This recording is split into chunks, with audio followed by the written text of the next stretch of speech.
저는 오늘 하늘의 공급에 힘입다 라는 제목으로 주의 말씀 증거합니다.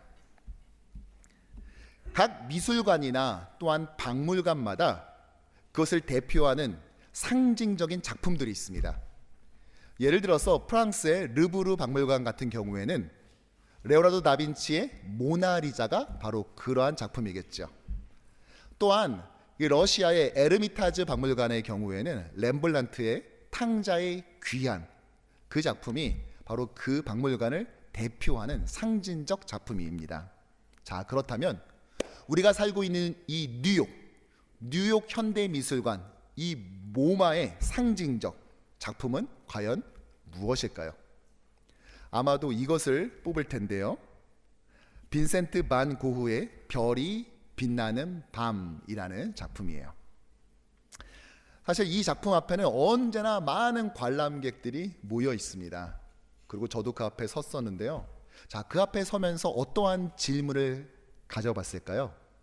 그렇죠. 이거 팔면 얼마일까? 이 생각을 가졌습니다. 그런데 어차피 이건 팔지 않기 때문에 가격 측정이 불가능해요. 다만 레퍼런스를 좀 드리자면 최근 그 빈센트 반 고흐의 작품이 실제로 뉴욕 경매장에 나온 적이 있습니다. 지난 2022년에 있었던 일인데요. 그때 그의 또 다른 작품이요, 굉장히 고가에 팔렸거든요. 근데 그 숫자를 말해봤자 여러분들이 감이 잘 안 오실 것 같아서 제가 좀 이렇게 비유해 보겠습니다. 그 고흐의 작품을 판 그 경매 낙찰 가격이 얼마냐면은 요즘 서울에 아파트가 많이 올랐다는 얘기는 들어보셨죠? 네. 서울 아파트 100채 이상을 살 수 있는 가격이에요. 그림 한 점이. 네, 놀라실 줄 알았어요. 제가 이렇게 설명을 해드려야 된다니까요. 그런데 지금 저 작품 별이 빛나는 밤은 그의 작품 중에서도 가장 유명한 것이니까 만일 이 경매로 나오게 된다면 이보다 훨씬 더 비싼 값어치를 가질 것입니다. 하지만 고흐가 정작 생전에 있을 때는요, 이러한 명성을 갖지 못했습니다. 세상은 당시 그의 천재성을 알아보여주지 못했어요. 평생 판매된 그림이라곤 고작 한 점. 생애 대부분을 그는 가난 속에 살아야만 했죠. 실제로 그가 남긴 편지에는 이런 내용이 있습니다. 오늘도 캠퍼스 살 돈이 없다. 도화지 살 돈도 없었다고요. 실제로 그는요, 캠퍼스 비용이 부족해서 재활용한 캔버스 위에다가 겹쳐서 그린 작품도 있어요. 그럼에도 고흐는요, 무려 2100여 점의 작품을 남겼습니다. 아니, 돈 없었다면서요. 어떻게 이렇게 많이 그렸어요? 그건 바로 그에게 후원자가 있었기 때문이에요. 테오라는 이름을 가진 후원자.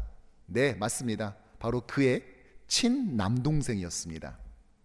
테오 역시 그렇게 큰 부자는 아니었습니다. 미술상으로 일하면서 그가 돈을 벌 때마다 자신의 형에게 화구, 캠퍼스, 물감, 그리고 생활비를 보내주었던 것입니다. 그래서 사람들은 고흐의 작품은 테오의 후원 없이는 존재할 수 없었다라고 말하곤 하지요. 이렇게 예술가를 재정적으로 지원하거나 지속적으로 후원하는 사람을 가리켜서 우리는 파트런이라고 합니다. 많은 미술가들이 이런 파트런들이 있었어요. 미켈란젤로의 같은 경우에는 어린 시절 피렌체의 메디치 가문이라는 굉장히 유명한 유력 가문이 있었거든요. 그 메디치 가문이 미켈란젤로의 이 파트런이 되어 주었고, 결국 우리가 아는 천지창조 또 최후의 심판이 탄생할 수 있었던 것이죠. 레오나르도 다빈치에도 역시 파트런이 있었습니다. 바로 밀라노의 공작이었던 루도비코 스포르차라는 파트런이었죠. 무려 17년간 그를 후원해줬고, 그 결과 우리가 보는 것처럼 최후의 만찬 같은 걸작이 나올 수 있었습니다. 이렇게 파트런이 있었어요. 후원자가 있었던 것이죠. 마찬가지로 우리가 도시를 말씀으로 물들이고 이 도시 곳곳에 천국을 그려내는 천국 화가로서의 이 활동함에 있어서도 우리도 패트런이 필요합니다. 즉 우리를 후원할 자가 있어야 된다는 것이죠. 그리고 주님은 이미 그런 자들, 그런 후원자를 우리에게 허락하셨다 오늘 말씀하고 있습니다. 이 마태복음 10장의 제자 파송 설교의 마지막 부분은 바로 그것을 우리에게 제시하고 있습니다. 나는 너희에게 이 도시 선교를 명명하는 자일 뿐만이 아니라 이 도시의 천국을 그리라고만 주문할 뿐만이 아니라 실제로 그걸 그릴 수 있는, 그것을 함에 있어서 너희에게 실제적 도움을 줄 수 있는 파트런, 후원자, 그 도움을 너희에게 주고 있다라는 말씀으로 격려하며 마무리하고 있다는 것이죠. 바라기는 이 도시 말씀에 물들다 이 시리즈의 마지막에 함께한 우리 모두가 우리가 이 천국 그림을 그리는 데 있어서 주님께서 우리에게 허락하신 그 후원자, 영적 패트런이 누구인지를 깨닫고 잘 알므로써 그 정체를 우리 삶에 되새김으로써 우리에게 허락하신 이 도시를 말씀으로 물들이는 이 위대한 사명을 완수하기를 주님의 이름으로 간절히 축원합니다. 오늘 40절은 이렇게 우리에게 설명하고 있습니다. 함께 읽죠. 너희를 영접하는 자는 나를 영접하는 것이요, 나를 영접하는 자를 나를 보내신 이를 영접하는 것이니라. 아멘. 어떤 단어가 반복되죠? 영접. 한 절에 무려 4번이나 영접. 근데 그 발음 바로 다음 구절에도 또 영접이 나와요. 하도 이 단어가 이 절에 빽빽하게 붙어 있다 보니까 영접이 아니라 용접같이 느껴져요. 용접한 것처럼 딱 붙어 있거든. 이게 영접이란 건 과연 무엇입니까? 헬라어로 데코마이라는 단어예요. 이것은 어서 오세요, 웰컴, 환영하다는 뜻도 가지고 있고요. 나아가서 그가 그 집에 들어가서 그가 하는 말, 그 메시지를 인정하고 존중하다, 이것 역시도 데코마이라는 것이죠. 즉 이 영접하다, 데코마이는 문 열어주는 환영일 뿐만이 아니라 나아가 그가 전하는, 그 제자가 집 안에서 전하는 천국 복음, 주의 말씀을 수용하는 것, 받아들이는 것까지 포함한다고요. 그런데 이 제자를 데코마이, 영접하는 것은 단지 개인의 차원에 국한되지 않습니다. 거기에 머무르지 않아요. 예수님께서는 오늘 이 말씀을 주시면서 너희가 전도하려, 천국 복음 전하려 그 집에 들어갔을 때 그가 데코마이 하잖아? 그게 어떤 의미인 줄 알아? 라면서 의미를 알려주시는데 일이 좀 커졌어요. 어떻게 커졌냐? 다음 슬라이드 보실까요? 너희를 영접하면 나를 영접, 데코마이 하는 거야. 나를 데코마이 하면 나를 보내신 이를 데코마이 하는 거야. 이렇게 말했어요. 자, 너희는 누구입니까? 제자들이죠. 제자를 데코마이, 영접하면 예수 그리스도를 데코마이 한 것입니다. 그리고 나아가 그를 보내신 이 누구죠? 성부 하나님을 데코마이 한 거예요. 자, 보세요. 예수 그리스도와 하나님이 일직선상에 있는 건 당연히 이해가 되죠. 근데 거기 누가 끼어들어가 있어요? 제자들. 그리고 나아가서 우리들이, 주의 교회가, 주의 제자들이 모여있는 공동체, 교회가 거기에 같이 있다는 거예요. 아니, 우리는 아니죠. 우리가 어디라고 거기 예수님과 하나님 노는데 우리가 같이 거기 가 있습니까? 물론 이건 존재론적 의미는 아닙니다. 불교에서는 성불하세요 인사하죠. 부처님이 되세요라고 인사하지만 우리는 하나님 되기를 꿈꾸지 않습니다. 우리는 하나님의 자녀다움을 회복하는 것, 즉 하나님의 형상을 회복하는 걸 목표로 하지 하나님이 되려고 하진 않잖아요. 여기서 말하는 것은 보냄을 받은 자는 보낸 자와 동일한 권위를 가진다는 의미입니다. 즉 고대 사회에 있었던 전령 문화를 반영하고 있는 거예요. 지금처럼 기술의 진보를 이루기 전에 누군가가 누군가의 메시지를 전할 때, 특별히 어떤 나라가 다른 나라의 메시지를 전할 때 글로는 한계가 있어요. 글에 담기지 못하는 뉘앙스와 더 깊은 내면의 그런 느낌들이 있잖아요. 그 메시지를 전달하고자 서신만 들려보내는 것이 아니라 이 서신을 전달함으로써 이 국왕, 이 나라의 입장을 정확히 설명할 전령을 보냈습니다. 지금으로 말하자면 대사 또는 특사 같은 사람들이죠. 고대 사회뿐만이 아니라 지금도 역시 외교관들, 이 특사들에게는 굉장한 권한이 주어지는 것을 볼 수가 있습니다. 그리고 사진을 보여주실까요? 여러분, 외교 행랑이라고 하는 그런 가방이 있어요. 근데 그 앞에 딱 뭐가 붙어 있습니다. 여러분 보신 것 같이 디플로마틱 파우치라고 써져 있는 게 있어요. 이것이 붙어 있는 가방을 외교관, 특사가 들고 가잖아요. 그러면 어떤 나라도 그걸 열어보거나 열람하지 못합니다. 이게 국제법상 정해져 있습니다. 자, 보시는 게 현재 미국에서 쓰는 외교 행랑, 그리고 다음이 프랑스에서 쓰는 외교 행랑, 그리고 스웨덴의 외교 행랑도 보여주고 있습니다. 이 안을 열어볼 수가 없어요. 이 파우치를 열 수가 없다고요. 왜요? 그 안에 뭐가 들었을 줄 알고요. 그런데 그런 특권을 주는 이유가 무엇입니까? 제가 찾아봤더니요, 사람은 넣지 못한다고 써 있더라고요. 사람을 넣어서 갈 수는 없대요. 그러나 사람이 아니면은 그 안에 있는 서류, 어떤 물건도 열어볼 수 없다라고 되어 있더군요. 이러한 특권이 주어지는 이유가 무엇이죠? 그 외교관이 키가 커서, 좋은 학교에 나와서, 재산이 많아서? 아니요. 그 외교관은 중요하지 않아요. 중요한 건 그가 그 본국의 메시지를 가지고 지금 왔기 때문인 것입니다. 즉, 그 메시지가 그에게 그런 특권을 주는 것이지, 만일 그가 가족을 데리고 그냥 여행을 왔다면 그런 같은 사람이라 할지라도 그런 특혜는 주어지지 않는다는 것이죠. 즉, 특사를 특사되게 하는 것은 그 자신의 위대함이 아니라 그가 가지고 있는 그 메시지 때문인 것입니다.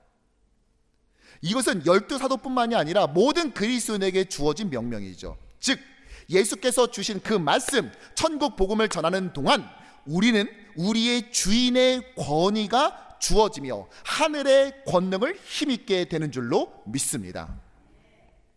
누가복음 10장 16절에선 같은 내용을 이렇게 설명했어요. 시작. 너희 말을 듣는 자는 곧 내 말을 듣는 것이요, 너희를 저버리는 자는 곧 나를 저버리는 것이요, 나를 저버리는 자는 나 보내신 이를 저버리는 것이라. 아멘. 마태복음은 긍정어법으로, 이 누가복음은 부정어법으로 우리의 특사 자격은 우리를 보내신 예수 그리스도와 그를 보내신 하나님 아버지와 연결되어 있음을, 잇대어 있음을 우리에게 말해주고 있는 것이죠. 그러면서 우리의 특권에 대해 얘기하면서 세 종류의 인물들을 우리에게 소개하고 있습니다. 다음 슬라이드 보여주시죠. 함께 읽어볼까요? 41절에 선지자를 영접하는 자는, 후반부에 의인을 영접하는 자는, 다음 절에 이 작은 자 중 하나에게 주는 자는. 누구예요? 선지자, 의인, 작은 자, 소자이죠. 선지자는 누구고 의인은 누구며 소자는 누굴 말할까요? 어떤 이들은 이것이 교회 안에 있는 직분이다 라고 말하곤 합니다. 즉, 선지자는 교회의 리더, 의인은 일반 성도, 또 작은 자, 소자는 초신자를 말한다는 거예요. 아예 터무니없다라고 말할 수는 없지만 조금 이런 해석은 적용이 힘들어요. 왜냐? 아직 예수님이 십자가와 부활을 경험하기 전이에요. 아직 교회도 탄생되지 않았다고요. 이 말씀이 서신서에 있었다면 좀 그런 해석을 기담아 볼 필요가 있는데, 지금 아직 교회 자체도 만들어지기 전인데 직분 이야기부터 했다라는 것은 조금 적용이 힘들겠죠. 오히려 이 마태복음 10장 전체가 이 도시 선교, 제자 파송 설교였음을 감안했을 때 이것은 제자들이, 즉 교회가 가지고 있는 그 정체성을 다양한 각도에서 설명했다라고 보는 것이 더 적합할 것 같습니다. 자, 선지자는 누구입니까? 여러분, 선지자는 엘리야, 엘리사 같은 그러한 선지자를 말할까요? 구약의 선지자를 말합니까? 아니죠. 선지자라는 말 자체가 메시지를 전달하는 사람이라는 뜻이에요. 그러니까 오늘 이 본문에서 선지자라는 것은 예수가 하신 그 말씀, 천국 복음을 전하는 자면 선지자이고, 즉 예수의 제자, 또 예수의 제자를 통해 또다시 제자가 된 우리 교회가 바로 이 선지자인 줄로 믿습니다. 자, 그렇다면 의인은 누구를 말하는 것입니까? 의인. 자, 의인에 대해서 요한복음 15장 14절은 이렇게 정의하고 있어요. 요한복음 15장 14절.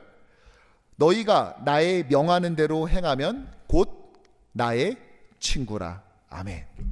너희가 예수가 말씀하신 대로 행하면 예수의 친구. 의인이신 예수의 친구는 그도 곧 의인 아닙니까? 즉 하나님의 예수의 말씀을 지키고 행하는 자. 근데 어떤 말씀을 주셨어요? 자, 이 말씀 너희만 알고 있는 거 아니라, 자, 알았지? 이거 들고 이제 충분히 배웠으니까 실습 시간이야 하면서 그들을 도시로 들어가라. 가서 도시 선교를 감당해라. 이 도시 안에 천국을 그려라 라는 이 예수의 말씀에 잘하던 못하던 순종하면 그것을 주님은 행한 고로 그를 의인으로 인정하신 줄로 믿습니다. 실제로 오늘 42절을 끝으로 10장은 끝나요.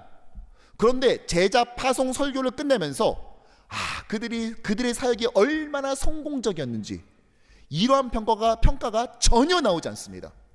무슨 말이에요? 세상은 우리가 어떤 일을 했을 때 채산성을 따지죠. 얼마를 투자해서 얼마나 효율을 얻었는지. 그런데 천국은 그렇지 않습니다. 천국은 우리가 얼마나 잘했는지, 몇 명의 결신자를 얻었는지, 이런 정량화하고 수치화하는 것에 주목하는 것이 아니라, 이 말씀을 전하라고요? 비록 말주변이 없고 내성적이고 한다 할지라도, 떠듬떠듬해서 할지라도 주님이 명명하셨으니까 나는 가서 전할 뿐입니다. 행하고 순종하면 주님은 너희는 나의 친구다, 의인으로 받아주신다는 것이죠. 그러므로 오늘 본문의 41절의 말씀은 다시 한번 읽어볼까요? 본문의 41절 말씀 시작. 선지자의 이름으로 선지자를 영접하는 자는 선지자의 상을 받을 것이요, 계속 의인의 이름으로 의인을 영접하는 자는 의인의 상을 받을 것이요. 아멘. 이것은 바로 천국 복음을 전하는 우리 제자들, 교회에 대해서 주신 말씀이라는 것이죠. 그런데 이게 끝이 아닙니다. 여기 한 명이 더 나오죠. 42절에 나오는데요. 42절 시작. 또 누구든지 제자의 이름으로 이 작은 자 중 하나에게 냉수 한 그릇이라도 주는 자는 내가 진실로 너희에게 이르노니 그 사람이 결단코 상을 잃지 아니하리라 하시니라. 아멘. 작은 자, 소인이 등장했습니다. 자, 이 소인은 누굴 말하는 것일까요? 어떤 사람은 이것이 사회에서 가난한 자들, 소외계층을 말한다라고 말하기도 해요. 여러분, 그런데요, 그렇게 적용하기에는 오늘 이 말은 천국 복음을 전하는 제자 파송 설교입니다. 갑자기 난데없이 가난한 사람, 소외계층? 좀 부자연스러워요. 좀 억지스럽죠. 굳이 그렇게 안 해도 예수님은 가난한 사람들, 사회에서 대접받지 못하는 자들을 잘 보살피라고 충분히 다른 본문에서도 말씀을 하셨어요. 오늘 이 본문에서 소자를 그렇게 해석하기에는 무리가 있습니다. 오히려 저는 한 신학자의 이 해석이 더 맞는 것 같아요. 이 소자라는 뜻 자체가 젊은, 또 어린, 또는 덜 성숙한 이런 뜻이에요. 즉 그렇게 존중받지 못한 사람을 말할 때 소자를 뜻합니다. 사랑하는 성도 여러분, 우리가 부족함에도 불구하고 우리가 예수의 말씀을 누군가한테 전하고, 또 부족하지만 그 가운데서도 주의 말씀을 실천하려고 발버둥 칠 때 주님은 우리를 향하여서 아유 부족한 사람아 라고 책망치 않으시고 선지자요 의인으로 인정해 줄 줄로 믿습니다. 그런데 그건 주님만 그래요. 세상은 아니에요. 세상은 우리를 보면서 뭐라고 말한다? 소자, 덜 성숙한 자, 부족한 자라고 말합니다. 실제로 이 복음 들고 들어갔었던 예수님의 12사도 중에 대다수는 사회적으로 그닥 별 볼 일 없는 사람이었어요. 물론 어떤 제자는 갈릴리에 배도 한 척 가지고 있는 집안에서 자랐기에 뭐 그럭저럭 또 잘 살았습니다. 그런데 또 다른 제자는 배가 없어서 그 집에 가서 일하면서 일당을 벌었어요. 또 어떤 제자는요, 덜 성숙한 정도가 아니라 당시에 로마 제국에 부역하면서 세무공무원, 세리로 일하면서 민족의 흡혈귀라는 이야기를 듣는 덜 부족한 정도가 아니라 욕을 골고루 드시는 분도 있었어요. 세상은 그들을 선지자로 말하지도 않고 의인은 가당치도 않습니다. 내가 너 뭐 했었는지 다 알거든? 내가 너 전직 직업을 알아요. 너가 어떻게 의인이고 선지자냐? 소자였다고요, 그들은요. 이런 그들이 세상에 들어가서 천국 복음을 전하고 천국을 그리려 한다? 여러분, 만만치 않았을 겁니다. 굉장히 위축되고 주눅드는 일, 그래서 그만 포기하고 싶은 일도 많았을 거예요. 제가 한국에 있었을 때 축호 전도를 나갈 때가 있었어요. 축호 전도. 집집마다 찾아다니면서 전도하는 거예요. 차라리 여름에 우리 동아리에서 막 낙도 선교 가서 막 농어촌 막 이런 데 섬마을 들어가서 할아버지 잠깐 시간 되세요? 그러면서 막 이렇게 전도하는 건 차라리 편해요. 쉬워요. 그런데 이게 동네에서 전도하는 게 힘들어요. 왜냐? 내가 잘은 몰라도 지나가다 좀 봤거든요. 어떤 집은요, 그냥 봐도 그냥 천사같이 생긴 그런 집도 있어요. 저 사시는 아주머니가 인상이 참 좋은 아주머니야. 그런데 어떤 집 아저씨는요, 내가 잘은 비록 모르지만 선입견 얘기를 하지만 저 아저씨는 진짜 컨디션 안 좋은 날 말 잘못 끌었다가는 진짜 된통 당할 수도 있겠다, 이런 느낌을 좀 세게 보이는 그런 아저씨도 있단 말이에요. 자, 그런데 집집마다 찾아다니면서 이제 전도하려고 이제 벨을 누르고 문을 두드리는 거죠. 근데 인상 좋은 아주머니 사시는 집에는 어떻게 했겠어요? 띵동 띵동. 벨소리도 경쾌해, 그런 집은 꼭. 그리고 이렇게 계세요? 계세요? 이렇게 하죠. 근데 인상이 좀 험악한 아저씨 집에 갈 때는 어떻게 했을까요? 그렇죠. 그러면서 속으로 기도합니다. 제발 계시지 말아라. 제발 계시지 말아라. 열면 그 다음부터가 더 문제거든 이게요. 이런 위축됨이 우리 안에 있죠. 그러나 사랑하는 성도 여러분, 하나님은요 우리에게 이렇게 천국 화가로서 이 도시의 천국을 그리는 데 있어서 위축된 우리를 위해서 명령만 주신 것이 아니라 우리를 도울 자, 후원자, 즉 파트런을 주신 줄로 믿습니다. 의외의 장소에서, 의외의 시간에, 의외의 사람이 나의 파트런이 된다는 거예요. 하나님 이미 준비하셨다니까요. 우리를 위해 예비하신 줄로 믿습니다. 다만 우리는 순진하게 예수님이 말씀하셨으니까 내가 그냥 행할 뿐이다, 순종할 뿐이다, 이렇게 한다면 우리는 하나님이 우리 안에 허락되셨던, 그 전까지는 내가 정체를 알지 못했던 패트런을 만나게 된다고요. 안 했으니까 못 만나는 겁니다. 그런데 우리가 모르는 패트런만 있는 건 아니에요. 우리가 익히 알고 있던 후원자가 있습니다. 누구일까요? 사실 선지자를 대접하면 선지자의 상을 받을 것이요, 이 말씀 들으면 항상 성도들이 이렇게 결단과 적용을 맺어요. 아, 그래, 선교사님 오시면 잘해드려야지, 내가 지난번보다 이번엔 더 비싼 밥 사드려야지, 이렇게 결론을 맺는 거예요.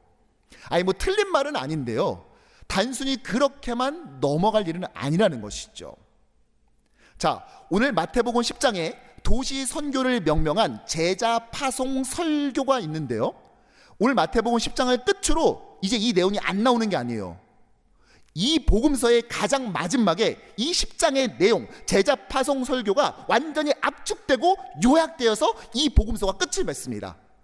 우리에게 잘 알려진 말씀, 마태복음 28장 18절부터 20절이 바로 그것인데요, 우리 함께 힘차게 읽어보죠. 예수께서 나와 말씀하여 이르시되 하늘과 땅의 모든 권세를 내게 주셨으니 그러므로 너희는 가서 모든 민족을 제자로 삼아 아버지와 아들과 성령의 이름으로 세례를 베풀고 내가 너희에게 분부한 모든 것을 가르쳐 지키게 하라. 볼지어다 내가 세상 끝날까지 너희와 항상 함께 있으리라. 아멘. 여러분 보십시오. 가서 전해라, 가서 제자를 삼으라는 명령은 안수받은 목사에게만 준 것도 아니고 선교 훈련을 받은 선교사에게만 귀결된 말씀도 아닙니다. 이것은 예수를 따르는 모든 그의 제자, 그리스도인들, 성도들에게 주신 말씀인 줄로 믿습니다. 여러분이 때로는 풀타임으로 선교하는 자를 도는 파트런, 후원자가 되기도 하지만 그 전에 여러분들 스스로가 이 천국 복음을 전하는 자, 천국 그림을 그리는 천국 화가가 돼야 한다고요. 우리는 화가이면서 동시에 서로가 서로에게 파트런이 되는 것입니다. 저는 이것을 몇 주 전에 경험했습니다. 2년 전 우리 교회에 등록한 한 가정이 있어요. 그 남편분은 우리 교회에서 세례까지 받았어요. 그런데 이 가정에 안 좋은 소식이 한 가지 들려왔어요. 무엇이냐? 이 친정 아버지가 위독하다는 거예요. 그래서 급히 비행기표를 끊고 그 다음날 출국을 앞두게 되었습니다. 그런데 걱정이 있었습니다. 왜냐? 이 친정 식구 중에 예수 믿는 사람이라고는 아무리 눈 씻고 찾아봐도 외삼촌 딱 한 명밖에 없는 거예요. 아버님도 몇 번 전하려고 해봤지만 단호히 거부하시고, 친정 엄마는요 가끔 이제 교회에서 보내준 말씀 메시지가 너무 은혜가 돼서 어머니께 한국에 보내드리면은 바로 답장이 이렇게 날라옵니다. 얘야, 이런 거 보내려면 나한테 연락하지 말아라, 이렇게 말이죠. 제가 출국 전에 전화 신방을 했어요. 그리고 이 아내 되시는 성도님과 통화하면서 이번에 가시면은 아버님 만났을 때 좀 이렇게 좀 다가가 보시죠. 그리고 이렇게 말씀을 꺼내 보시고 또 그렇게 이렇게 대화를 진행해 보는 게 좋을 것 같습니다, 라고 했더니요, 수화기 너머에서 흐느끼는 소리가 들리는 거예요. 목사님, 솔직히 너무 막막했는데 이제 어떻게 될지 제가 감을 잡았어요. 제가 가면 잘 할 수 있을 것 같아요. 그리고 한국으로 가셨고, 우리 교회는 이 뉴욕에서 수요 예배 때마다 또 토요 새벽 예배 때마다 그 아버지의 이름을 불러가면서 함께 기도했습니다. 그리고 하나님께서 은혜를 주셔서 이 성도님을 통해 그 아버지의 심령에 천국 그림을 그리도록 허락하셨어요. 그리고 시간이 되어 하나님께서 그 아버지의 영혼을 하나님 품으로 불러 가셨습니다. 그리고 장례가 한국에서 시작되었죠. 교회에서 이제 직접 찾아뵐 수가 없으니까 한국에서 장례가 이제 발생을 하면은 저희가 조화를 보내드려요. 사진에서 보는 것처럼 저렇게 조화를 보내드립니다. 그랬더니 연락이 왔더라고요. 목사님 조화 받았다고, 너무 빨리 보내주셔서 깜짝 놀랐다고, 너무 감사하다고. 첫 번째 조화가 도착을 했어요. 그리고 이 미국에서 차마 생업 때문에 나가지 못했던 그 남편 되시는 성도님도 감사하다고, 연락 받았다고 그러면서 또 고마워하셨습니다. 근데 이 이야기를 딱 듣고 나니까 이런 생각이 드는 거예요. 자, 아버님은 하나님의 은혜 가운데 천국에 가셨지만, 하나님 품에 안겼지만 나머지 가족들도 남아있잖아요. 그런데 어쩌면은 이것이 그들에게 또 한 번의 기회가 될 수 있다라는 생각이 들었어요. 그런데 교회는 이제 규정이라는 게 있잖아요. 우리 약속이라는 게 있잖아요. 그래서 이제 조화를 이제 하나씩 보내드리거든요. 근데 더 보내드리려고 해도, 아니 왜 목사님 지난번 내 장난 때는 안 하더니 왜 저렇게 해요? 이렇게 할 수 있으니까 제가 어떻게 했냐, 이 성도님이 우리 교회 새가족팀에서 봉사를 하거든요. 그래서 제가 새가족팀에 연락을 했어요. 죄송하지만 좀 가능하시면은 우리가 좀 십시일반 모아서 이 조화를 하나 더, 새가족팀 이름으로 좀 하나 더 보내드립시다. 다 좋으시대요. 또 장로님들께 연락드렸어요. 우리 당회원들이 여기서 우리 교회에서 세례받고 또 불신 가정 가운데 있는데, 우리가 당회원들이 조금 더 우리 사비로 좀 모아서 또 하나 조화를 보내드리면 어떨까요? 식무장로님들 다 좋으시대요. 그래서 또 보내드렸어요. 여러분, 이게 참 재밌는 게요, 어차피 우리는요 여기서 보내드리는 게 아니잖아요. 항공으로 대한항공 잠깐 서보라고 조화 가져가라고 하는 건 아니잖아요. 어차피 한국에 있는 업체한테 전화해서 한국 업체가 배송도 해주고 한국에 있는 장례식장에 가는 것 아닙니까? 그런데 도착할 때는요, 한국은 조화 이렇게 쓰죠. 이렇게 뭐 이렇게 쓰죠. 근데 뭐라고 써 있어요? 누가 보냈다고? 뉴욕 효신장로교회. 효신장로교회는 관심이 없어요. 그분들은 어디에 눈이 갈까요? 뉴욕. 세계의 중심지, 미국 경제의 수도 뉴욕. 그 뉴욕 가보고 싶지만 갈 수 없었던 그곳 뉴욕에서 꽃이 날라온 것처럼 느껴지는 거예요. 그래서 첫 조화가 가니까, 야 뉴욕에서 뭐 왔다, 야 그랬는데 이제 좀 야 뉴욕에서 뭐가 또 왔다, 마지막 야 뉴욕에서 뭐가 계속 온다, 뭐 이렇게. 그래서 가족들이 마음이 많이 이렇게 부드럽게 된 거예요. 제가 지난주 그 아내 되시는 성도님이 지난주 수요일 밤에 이제 다시 돌아오셨는데 제가 여쭤봤어요. 장례식은 좀 어땠어요? 가족들의 마음은 많이 풀렸나요? 그랬더니 너무 많이 좋아들 하시고, 교회에서 이런 거 보내주셨다고 너무 좋아하셨다면서, 그 예수 믿지 않는 그 친정 오빠가 이랬대요. 교회를 안 다니니까, 야 너 뉴욕에 돌아가서도 앞으로도 종교생활 열심히 해라, 이렇게 칭찬해줬대요. 아마 이분 종교생활 열심히 할 겁니다, 앞으로도. 예. 너무 감사하니까 이번에 예수를 친정 식구들이 다 믿진 않았다 할지라도 누군가가 언젠가 하나님의 시간에 하나님의 방법대로 그들의 심령에 천국 그림을 그리려 했을 때 지금보다 이전보다 훨씬 더 그들의 마음이 열리지 않았겠습니까? 그들에게 파트런이 된 거예요. 대단한 거 아니어도 괜찮습니다. 오늘 아마 나가실 때 그래서 떡을 하나씩 여러분께 나눠드릴 겁니다.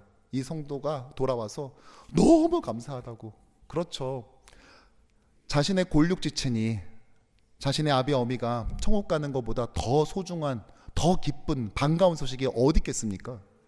그게 감당이 안 되니까 이걸 나누고 싶다고 해서 지금 며칠 되지도 않아서 시차 적응도 안 되는데 이걸 오늘 꼭 나눠드리고 싶다고 부탁해 오셨어요. 엄청난 걸 요구하는 건 아니에요. 후원이라고 해서 뭐 어마무지한 걸 요구하는 것이 아니라고요. 오늘 뭐라고 말하죠? 소자에게 뭘 줬습니까? 냉수 한 그릇. 이건 그 당시 입장에서 봤을 때 큰 거였을까요? 작은 거였을까요? 작은 겁니다. 이건 식당에 가면 물 바로 나오는 것처럼 그런 것 같은 거예요. 왜냐? 고대 근동의 환대 문화 속에서는요, 어떤 손님이 왔을 때 이 목마를 거 아니야. 이 광야 지역에서. 그러니까 누가 딱 들어오면은 물부터 내미는 거예요.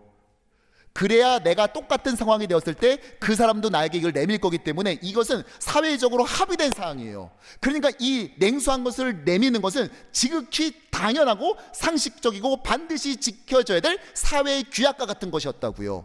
그러니까 사실 받아도 고맙다는 진정으로 고마움도 잘 느껴지지 않았을 그런 약속이었습니다. 그런데 하나님은 예수님은 뭐라고 말씀하시죠? 절대로 그 상 잃어버리지 않을 거야. 헬라어 문법을 보면요, 굉장히 강조된 걸 볼 수 있어요. 절대로 잃어버리지 않을 거야 라고 말씀했다는 것입니다. 그 물 한 잔의 대접, 우리가 몇십 불씩 모아서 한국에 조화를 보내주는 그 작은 것, 그러나 그것을 하나님께서는 우리를 가리켜서 작은 것 보내준 사람이 아니라, 아, 너가 저 사람 천국 그림 그리게 하는 데 있어서 파트런, 후원자였지 라고 우리를 칭찬해 주신 줄로 믿습니다. 우리가 그래서 옆에 앉아 있는 거예요. 서로가 서로에게 그 역할을 하라고 주어지는 것이죠. 왜냐? 우리는 천국 화가이면서 동시에 누군가에게 파트런, 후원자가 돼야 하기 때문인 것이죠. 이 사명 포기하고 싶을 때 그 옆에 있는 집사님, 권사님, 장로님이 있음으로 말미암아 내가 끝까지 계속해서 이 사명을 수행할 수 있도록 격려하고 위로하고 세워주고 북돋아주는 그런 자로 고르고 골라서 옆에 앉아 놓으셨다니까요. 마음에 드세요? 네? 마음에 드신 줄로 믿습니다. 그런데 이것은 개인뿐만이 아니라 이 패트런의 사역은 공동체도 할 수 있습니다. 사진을 보여주시죠. 우린 지난 창립 41주년을 맞아서 창립 기념 감사 헌금의 일부를 내년 2026년 교회 달력을 만들기 힘든 작은 소규모의 교회들 지원하기로 했어요. 8개의 미국 교회와 1개의 한국에 있는 개척교회를 이번에 우리가 후원을 했습니다. 우리가 2주 동안 이 강대상에다가 그 교회에게 보낼 달력을 쌓아놓고 그 이름을 붙였습니다. 그리고 그 교회 이름을 불러가면서 주님, 그 교회들이 그곳에서도 사역 잘 감당할 수 있도록, 그 도시에서 천국을 잘 그려낼 수 있도록 우리가 함께 기도했어요. 그리고 우리의 기도를 담아 발송을 했습니다. 이 근처에 있는 교회의 담임 목사님들은 직접 오셔서 수령해 가셨어요. 그 목사님께서 이러셨어요. 참, 뉴욕 효신장로교회 태어나줘서 고맙다고, 덕분에 우리가 이런 선물을 받는다고. 또 우리가 우편으로 발송한 것을 벌써 빨리 도착해서 받으신 교회는요, 이렇게 연락을 해오셨습니다. 효신교회 성도들에게 꼭 감사하다는 메시지를 전해주세요.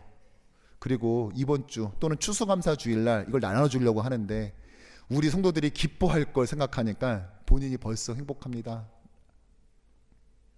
여러분, 큰 거 아니라 대단한 것도 아니지만 그러나 주님께서는 우리에게 냉수 한 그릇이라도 나눌 것을 요구하셨음을 우린 기억해야 됩니다. 이게 바로 천국 그림 그리기의 패트런이에요. 우린 그렇게 누군가가 누군가에게 끝까지 이 사명을 감당할 수 있도록 격려하고 도와줘야 돼요. 아니, 이 차가운 도시 속에서 복음에 대해서 이렇게 냉소적인 이 시대 속에서 이게 과연 가능하겠는가? 여러분, 그렇지 않습니다. 조동화 시인의 나 하나 꽃 피어 라는 시가 있습니다. 나 하나 꽃 피어 풀밭이 달라지겠느냐고 말하지 말아라. 너가 꽃 피고 나도 꽃 피면 결국 풀밭이 온통 꽃밭이 되는 것 아니겠느냐. 나 하나 물들어 산이 달라지겠느냐고도 말하지 말아라. 내가 물들고 너가 물들면 결국 온 산이 활활 타오르는 것 아니겠느냐. 어떤 성도님이 지난주에 그러시더라고요. 제 위임 3년을 맞아서 작은 선물을 지난주에 또 나눴잖아요. 빼빼로 하나씩, 빼빼로 데이 앞에 나눴잖아요. 목사님은 자꾸만 성도들한테 뭔가를 잠깐 주려고 한대요. 뭘 나눠주려고 한대요. 그리고 오늘 이 성도도 마찬가지죠.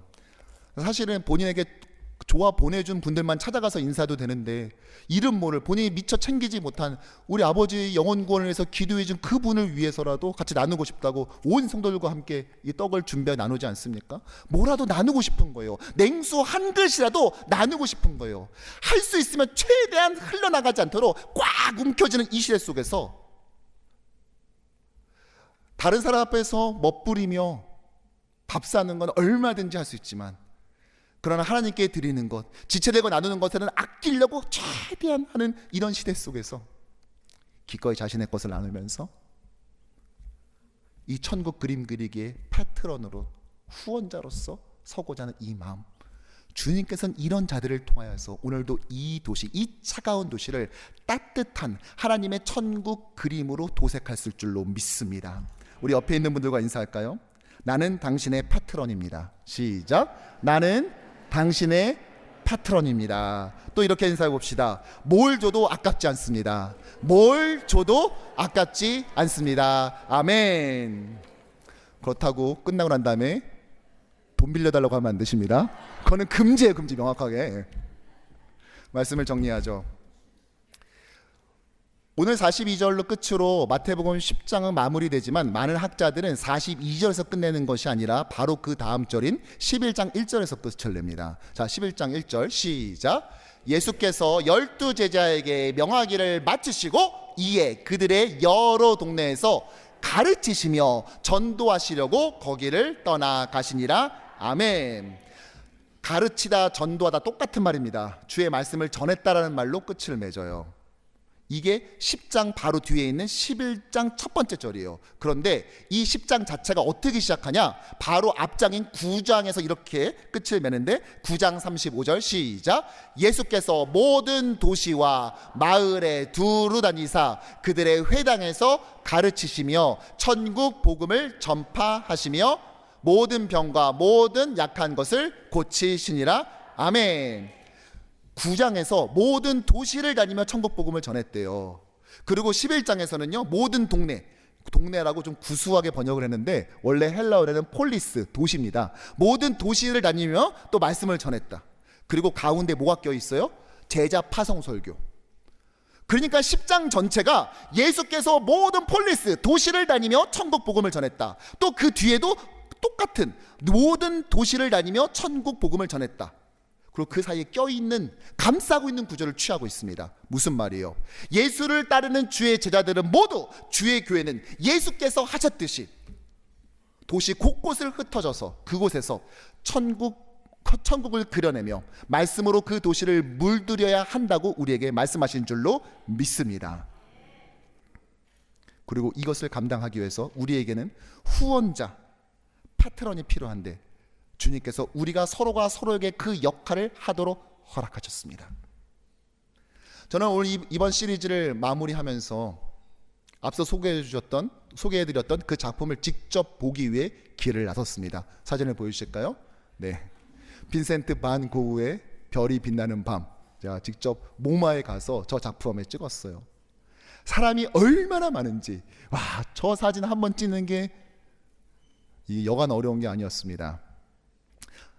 많은 사람들은요 저 앞에 딱 섰을 때 딱 얼굴 표정 보니까 이래요. 저랑 똑같은 질문. 와, 저거 얼마일까? 이런 질문이라든지, 야, 나도 죽기 전에 드디어 저거 보고 간다, 뭐 이런 표정도 있고, 그림에 대해서 조금 이렇게 좀 아시는 분 같은 경우에는 저 작품을 통해서 그 뒤에 있는 빈센트 반 고흐를 떠올렸습니다. 하지만 저는 그를 떠올리지 않았어요. 저 작품을 보면서 테오 반 고흐를 떠올렸습니다. 그가 이 작품을 끝까지 포기하지 않고 그릴 수 있게 만들었던 파트런, 그 후원자, 그의 동생을 말이죠. 그는 자기 형 빈센트 반 고흐의 경제적 후원자였을 뿐만이 아니라 아무도 알아주지 않는 그 사회 속에서 낙담해 있었던 자신의 형을 정서적, 심리적 붕괴를 막아주고 무너져 내리지 않도록 지지하는 위로자여 참된 격려자였습니다. 그래서 많은 자들이 말을 하죠. 빈센트 반 고흐는 저런 위대한 작품을 남겼고 테오 반 고흐는 빈센트 반 고흐를 남겼다. 사랑하는 성도 여러분, 주님은 우리에게 도시 선교의 명령만을 주신 것이 아니라 우리에게 돕는 자, 파트런을 주신 줄로 믿습니다. 먼저 예수 자신이 이 파트런이 되어서 세상 끝날까지 항상 너희와 함께 있으리라. 주의 성령을 보내셨을 뿐만이 아니라 우리에게 영적 가정인 교회를 허락하사 지체라 불리는 이 파트런들을 고르고 골라서 우리에게 허락하신 줄로 믿습니다. 그러기에 우리는 이 10장을 마치면서 야, 큰일 났다, 어떻게 이 도시에 천국을 그리냐 걱정할 필요가 없는 것입니다. 왜요? 내 옆에 있는 이 지체가 내가 어려울 때, 내가 이 사명을 포기하고 낙담할 때 기꺼이 나를 일으켜 세워주고 나를 지지해주며 격려해줄 참된 위로자, 패턴이 될 줄로 믿기 때문인 것입니다. 바라기는 우리 뉴욕 교신장로교회가 앞으로도 이 도시의 천국을 그리는 위대한 사명을 감당해 나가되 서로가 서로에게 패트런이 되어줘서 이 후원자가 되어서 함께 격려하고 위로하며 나아가는, 그래서 이 차가운 도시, 이 거대하고 화려한 이 뉴욕 도시 안에 하나님의 영광스러운 천국을 따뜻이 그려내는 우리 모두가 되기를 주님의 이름으로 간절히 축원합니다.